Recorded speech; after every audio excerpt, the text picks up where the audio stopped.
Hey guys, మనందరికీ తెలుసు ఇప్పుడు Bangkok visa free for Indians till November 11th 2024 అని. ఆల్రెడీ బ్యాంకాక్ సిరీస్ చాలా వీడియోస్, చాలా షార్ట్స్ చేశాను. మీకు కావాల్సిన ఇన్ఫర్మేషన్ అంతా కూడా అందులో దొరుకుతుంది. Just go and visit one. ఇప్పుడు బ్యాంకాక్ నుండి పటాయా ఎలా వెళ్ళాలి అనేది ఈ మినీ వ్లాగ్ లో మీకు చూపించబోతున్నాను. బ్యాంకాక్ లో మీరు ఏ ఏరియాలో ఉన్నా సరే మీకు నియర్ బై బీటీఎస్ ఎక్కి ఫస్ట్ అయితే సుఖంవిత్ స్టేషన్ కి వచ్చేసేయండి. సుఖంవిత్ స్టేషన్ లో దిగి మనం పైన మెట్లు ఎక్కితే మనకి అశోక బీటీఎస్ వస్తుంది. ఇది స్కై బీటీఎస్ అన్నమాట.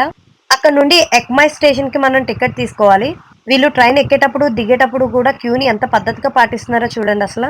అదే మన ఇండియాలో అయితే మెట్రో ఎలా ఎక్కుతాము ఎలా దిగుతాము మీకే తెలుసు కదా. సో దీని మీద మీ ఒపీనియన్ ఏంటి కింద కామెంట్ చేయండి. ఎక్మై స్టేషన్ కిందకు వచ్చి ఒక జస్ట్ 2 minutes వాక్ చేస్తే మనకి బస్ టెర్మినల్ వచ్చేస్తుంది. పటాయా వెళ్ళడానికి 300 బాత్ పర్ పర్సన్. అలాగే పటాయా నుండి బ్యాంకాక్ రావాలంటే మనం నార్త్ టెర్మినల్ బస్ స్టాండ్ కి రావాలి. పటాయాలో ఎక్మై బస్ స్టాండ్ వరకు వెళ్తాయి 131 బాత్ పర్ పర్సన్ అన్నమాట.